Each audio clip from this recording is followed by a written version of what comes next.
Hello everyone, आज का हमारा टॉपिक है वैदिक एज। और आज हम वैदिक एज के सारे जितने ज़्यादा हो सके प्रीवियस ईयर क्वेश्चन सॉल्व करने का कोशिश करेंगे। तो हमारा फर्स्ट क्वेश्चन है, how do the comparative studies of languages, archaeological sources and vast corpus of the Vedic literature help to determine the Aryan problem in Indian history. Discuss 15 marks का question है। तो उसका डिमांड ऑफ द क्वेश्चन क्या है? Resolve the debate surrounding the Aryan problem. ठीक है, तो सबसे पहले तो हमें यही देखना है कि आर्यन प्रॉब्लम है क्या। आर्यन प्रॉब्लम का बेसिकली 3 फैक्टर्स में हम देख सकते हैं कि उनका ओरिजिनल होमलैंड क्या था। ठीक है, फिर उनका इन्वेजन हुआ था या वो माइग्रेशन के थ्रू आए थे, और उनकी ग्रुप आइडेंटिटी क्या थी। ठीक है, और ये जो दोनों है ना, ये सेकेंडरी इम्पॉर्टेंस है इनकी इस क्वेश्चन के लिए। पहली सबसे ज़्यादा इंपॉर्टेंट चीज़ ये है कि उसका ओरिजिनल होमलैंड क्या था। तो देखते हैं इसका इंट्रोडक्शन कैसे देंगे हम। लॉन्ग स्टैंडिंग डिबेट है due to the different interpretation of the available linguistic literature and archaeological evidences. ठीक है, इसका ट्रेडिशनल पोजीशन क्या है कि फॉरेनर्स थे, लेकिन बीबी लाल जो है, अभी ये रिसेंट स्टडीज़ है, उनका कहना है कि इंडिजीनियस है। क्यों? तो ये क्योंकि रिसेंट स्टडी है तो हम इसी को एक्सपैंड करेंगे अपने क्वेश्चन में। ठीक है, तो फर्स्ट हेडिंग क्या आएगी बॉडी की? थ्योरी ऑफ इंडिजीनियस ओरिजिन, क्योंकि इसको एक्सपैंड करना है। किसने दिए? बीबी लाल ने। ठीक है, लिंग्विस्टिक एंड लिटरेरी एनालिसिस क्या किया इन्होंने कि संस्कृत जो है oldest among the Indo European language है, और आर्यंस की लैंग्वेज भी संस्कृत थी। ठीक है, फिर ऋग्वेदा में क्या है कि oldest literature the corpus the Indo European literature tradition, और ऋग्वेदा में जो आर्यंस का मेंशन है। ठीक है, फिर जो है नेक्स्ट इन्होंने दिया है इसी में Indian Aryan culture and tradition highest level of development. ठीक है, इनका कहना है ये। फिर नेक्स्ट था कि इंडिया और सप्त सिंधु रीजन जो है, जिसे ऋग्वेद में आर्यवर्त कहते हैं, ये ओरिजिनल होमलैंड था आर्यंस का, इनका ऐसा कहना है।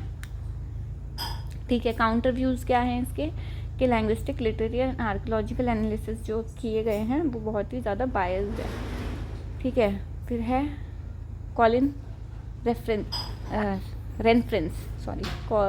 रेफरेंसेस, इनका कहना, और Edwin Bryant, R S Sharma, Max Muller,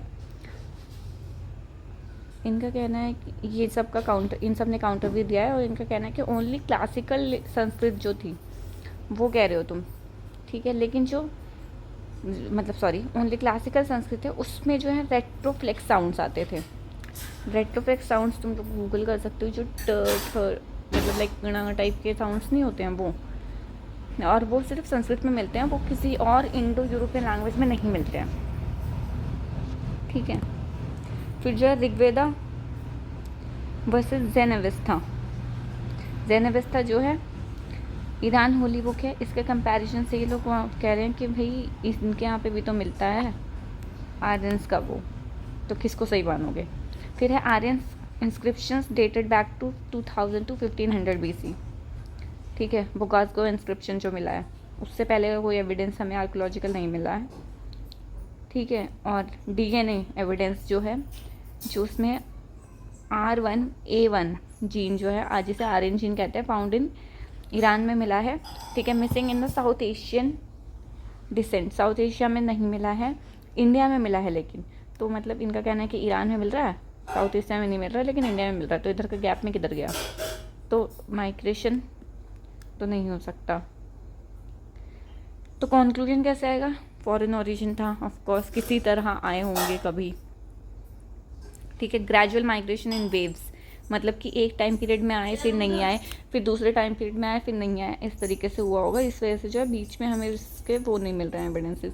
फिर लैंग्विस्टिक एंड कल्चरल ग्रुप्स, ठीक है, सेम है लैंग्विस्टिक एंड कल्चरल ग्रुप्स।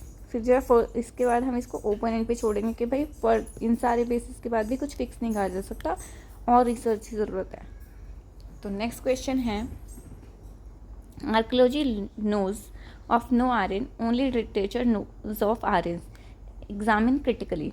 ठीक है, 10 मार्क का सिंपल क्वेश्चन है।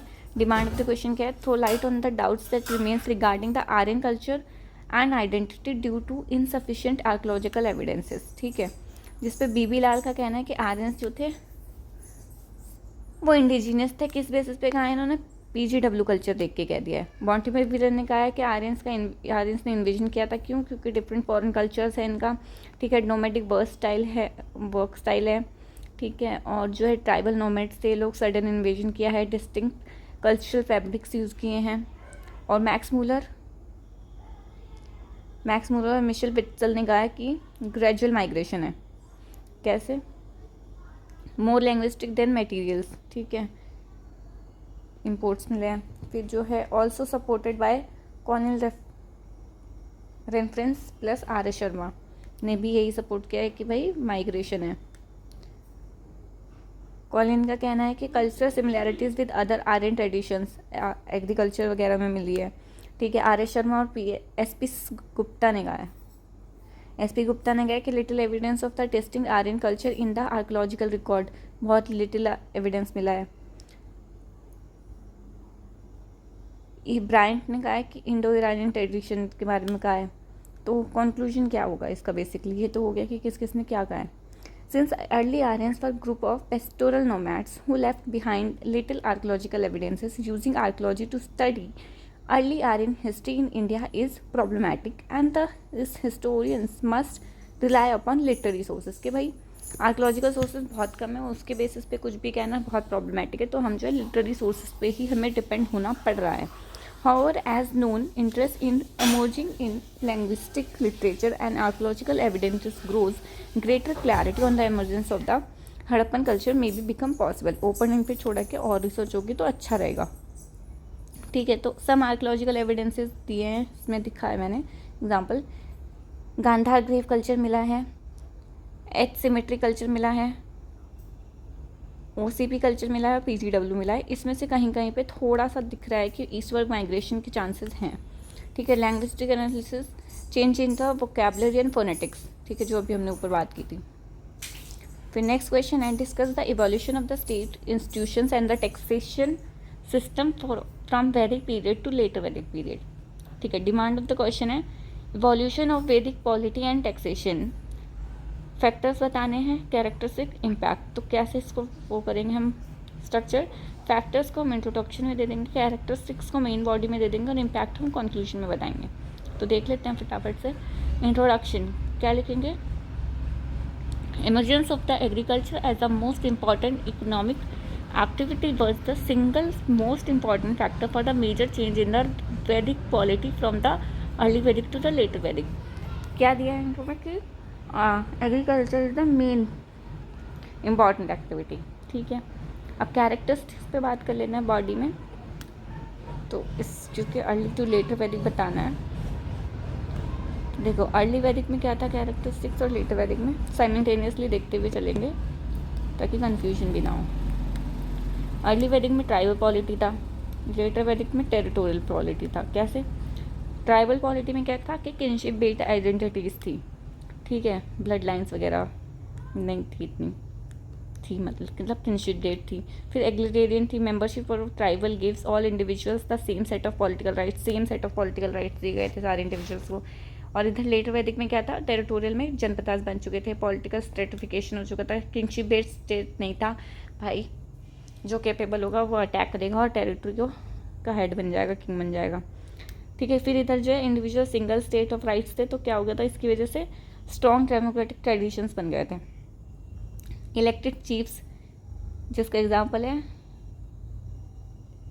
जनेश्य गोपा। फिर इलेक्टेड ऑफिशियल्स थे, डेमोक्रेटिक असेंबलीज थी।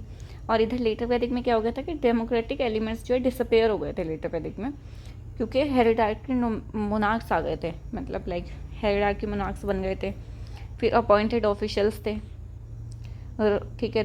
रॉयल काउंसिल्स स्टार्ट हो गई थी, रूलिंग एलिट्स, लेकिन उसमें जो है सिर्फ रूलिंग एलिट्स थे।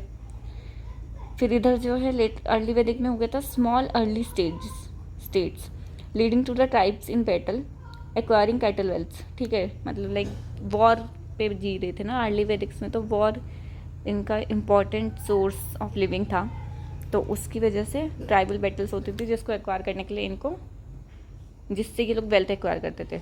और लेटर वैदिक में जो है बिग स्टेट्स थे, तो उनके लिए डिफेंस इंपॉर्टेंट था, लॉ एंड ऑर्डर था, पॉलिटिकल स्टेबिलिटी चाहिए था, इकोनॉमिक रेगुलेशन चाहिए था, सोशल रेगुलेशन चाहिए थे, कलेक्शन ऑफ टैक्स भी करना था उनको, तो ये सब कर रहे थे। और पेल्टिंग धर्मा, जब ये सब इतना कुछ कर चुके थे तो धर्मा पे उन्होंने काम किया था। प्रीस्ट प्रिंस नेक्सस हो गया था जिस वजह से, क्योंकि ये लोग लेजिटिमेसी मांग रहे थे प्रीस्ट के थ्रू। एक सेकेंड ना,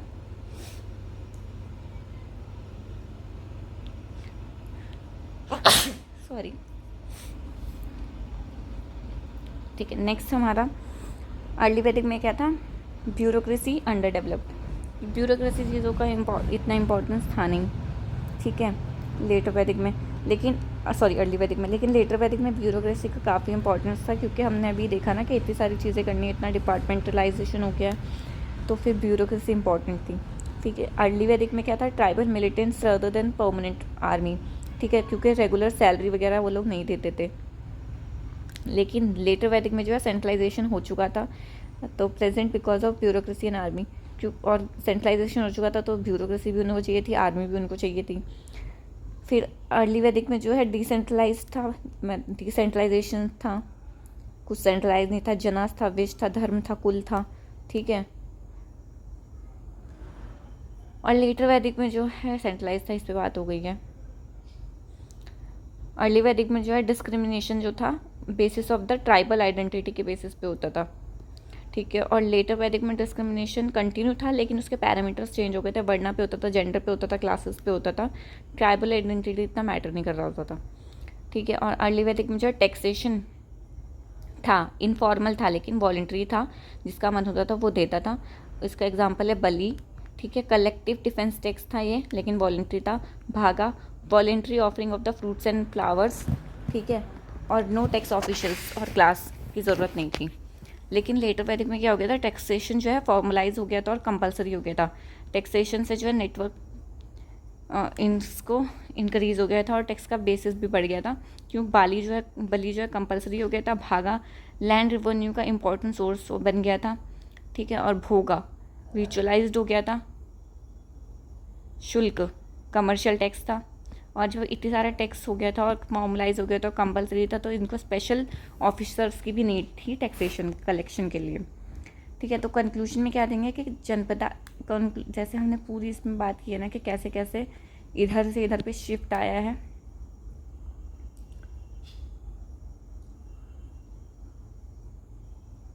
तो हमें यहाँ पे कंक्लूजन में पूरा देना होगा कि जैसे कैसे जनपदास डेवलप हुए, महाजनपदास, देन एम्पायर्स, और उनकी वजह से जो है ट्रांसफॉर्मेशन पीरियड ऑफ हिस्ट्री कैसे बनाइए, कैसे कैसे इन सारी चीज़ों में जब चेंजेस आए। इसमें टैक्सेशन जो क्वेश्चन पूछ रहा है सिंपली आपका, कि स्टेट इंस्टीट्यूशन एंड टैक्सेशन ने कैसे लेटर वैदिक में सिस्टम्स चेंज हुए, इवॉल्व हुआ, तो ये पूरा दिखा देंगे कि पहले इसमें बात तो हम कर ही चुके हैं, तो इसमें यहाँ पे दिखाना है कि कैसे जनपदाज में ऐसा, फिर महाजनपदाज में ऐसा हुआ, फिर इसके बाद सीधा डायरेक्ट मगधा जैसे बड़े बड़े एम्पायर्स बन गए।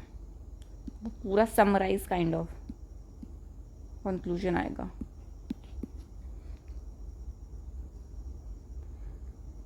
और ये एक ट्रांसफॉर्मेशनल पीरियड बन गया था, रीवैदिक टू लेटर वैदिक, ठीक है। तो आज हम 3 इक्वेशन कर पाए, इस पे क्वेश्चंस थोड़े ज़्यादा हैं, बाकी कल का थोड़ा हम लेक्चर लंबा रखेंगे।